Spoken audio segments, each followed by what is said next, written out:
Good morning, good afternoon, good evening.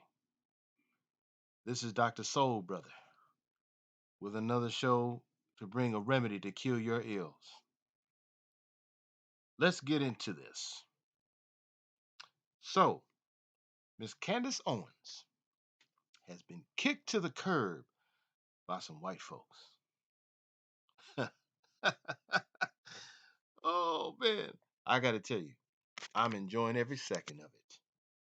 This is the same Candace Owens who got um got off on, I'll say, throwing her own people under the bus. That's what she enjoyed doing. Well, she didn't get kicked to the curb because for talking ill about black folks. She got thrown under kicked to the curb because she spoke out of turn as it relates to the Jewish community. But while they went after her, I applaud the Jewish community. I applaud them. Why? Because you don't go after no group like that. You're out of line, totally out of line. Um, this is the same Candace Owens who has spoken ill of black folk. She has done that over and over and over again. Um, the list is so long it would probably take too long to go into right now. But the fact that she went in talking about George Floyd, talking about first of all, she's on record talking about racism doesn't exist. That's like Larry Elder talking points. Hmm? Or what's his face? Thomas Sowell. Now watch this. You got three generations of folk. Thomas Sowell, who's in his early 90s, Larry Elder, who's in his early 70s, and here you have Candace Owens in her mid 30s. All three generations. Okay? And here she is. Remember now, as a teenager, I think it was, and anybody correct me if I'm wrong, but as a teenager, she there was some issues with her as a teenager in high school. It was race related, and she sued. And by the way, politically, she was on the left. And then she flipped the script and went all the way right. And talking about Juneteenth is made up and ghetto. Okay, first of all, um, you don't get to do that, Miss Candace Owens. Talking about Juneteenth as it relates to uh, our history in this country, and similar to some people who I've mentioned before, they will use or attempt to use their Caribbean connection as a way to distance themselves from Black America. Yeah, that's real. And in your case, here you have one grandparent. I don't know if it's the maternal or paternal, but it doesn't matter. One grandparent, one, and you're able to ride that wave. What do I mean? Um, you're quoted in July 5th, 2019. I think it was Instagram somewhere. You said, quote, today I am studying why Caribbean immigrants far surpass Black Americans in terms of economic success. If America awards success based on skin color, this wouldn't be possible. All researchers conclude that they are simply more driven. She said it with an exclamation point. I am of St. Thomas descent, very proud. Another exclamation point. Because when a person writes with exclamation point or points, they're driving home the point that they're trying to make. Well, um, that right there is a problem. So somehow because you have one grandparent who's from the Caribbean, that makes you Caribbean? That don't make no sense at all. None. And that would explain, maybe not in part, or not in I'm sorry, maybe not in total, but in part, what drives you in terms of your anti-black American position. You sat across from Mark Lamont Hill, and this is where I take issue with him on this. You sat across from him in an interview when you were interviewing him, and you made a slick remark talking about Asian culture was better. And unfortunately, my man sat there and was like, better, but didn't uh, give major pushback to you.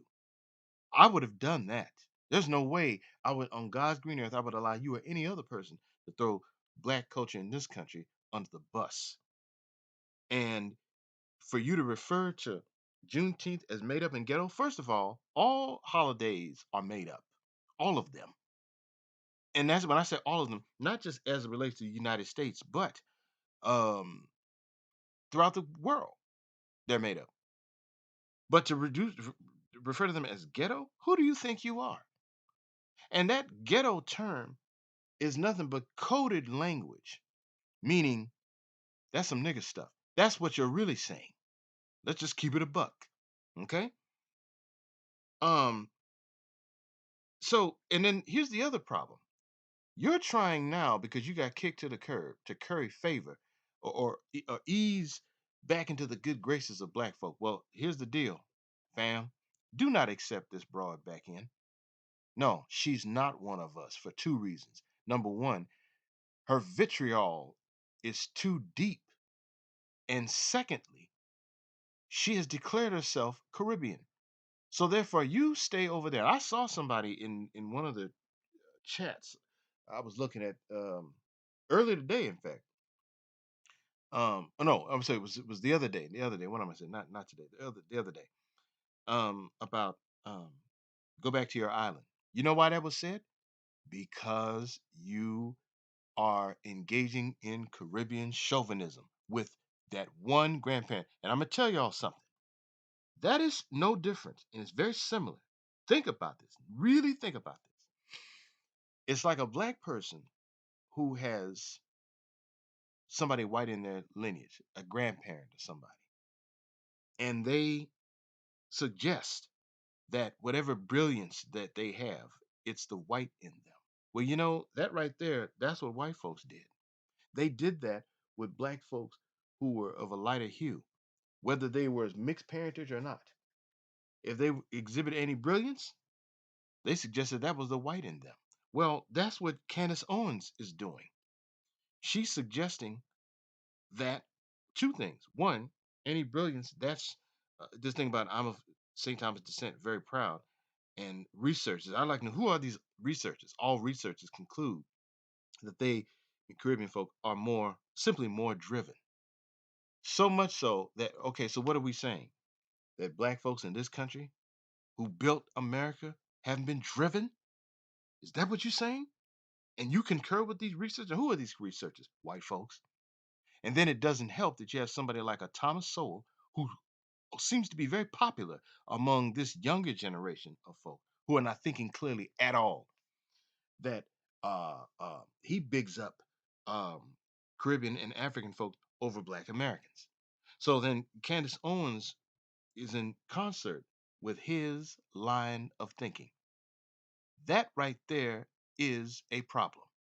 It's a big problem. So this what happened to you couldn't have happened to a nicer gal. That's what you get. Okay? That's what you get.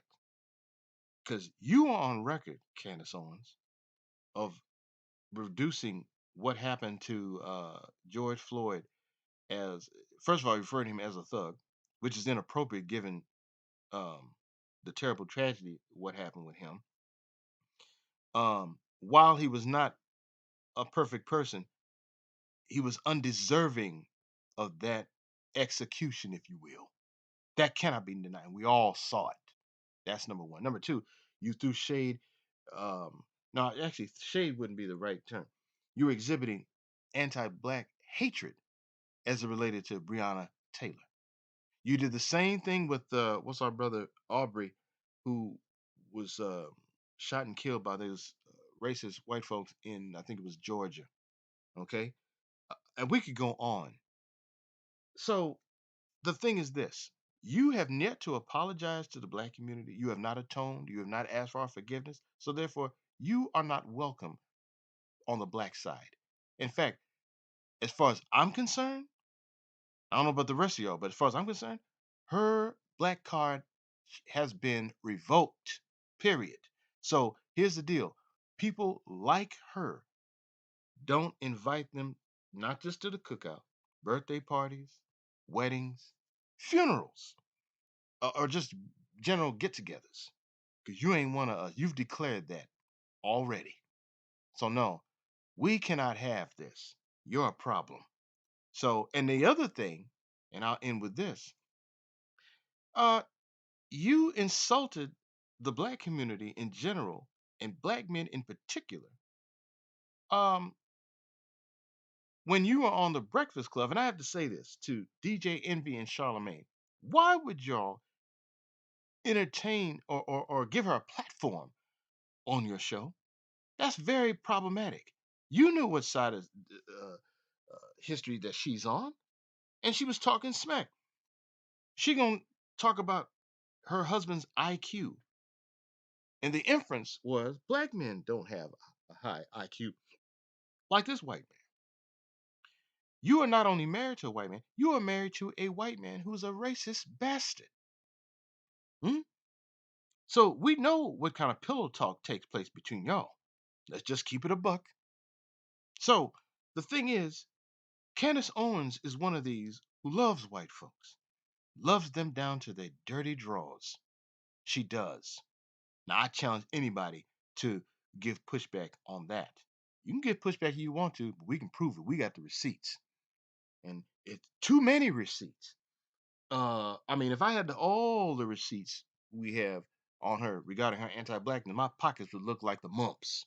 Okay, but that's who and what we are dealing with. So no, you're not welcome over here. You're not.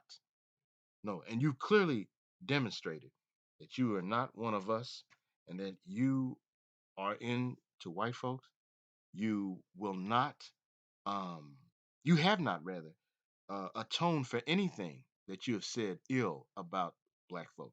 I'm resisting to say one of us, because here's the thing: you've declared yourself as not one of us. Because when you uh, want to hold on, and that what you're doing as far as pumping up your island roots, as far as your that one grandparent, white folks love that. They love that.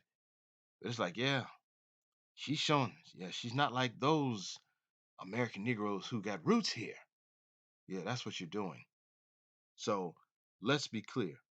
You are a problem and you are not welcome. So you need to walk yourself the other way and go and kick rocks. That's what you need to do. And it's interesting how you ran your mouth, and you ran it one time too many. First you were talking about us. You didn't get yourself in trouble. But then when you cross the line with the Jews, just know and understand that's what got Louis Farrakhan into trouble, running his mouth regarding the Jews. You should have learned from him. You might want to get some counseling from him if that's possible. But anyway, Dr. Soul Brother's gonna get off now. I just wanted to get in and say again, Candace, this couldn't have happened to a nicer gal. So the rest of y'all, until the next time, God bless.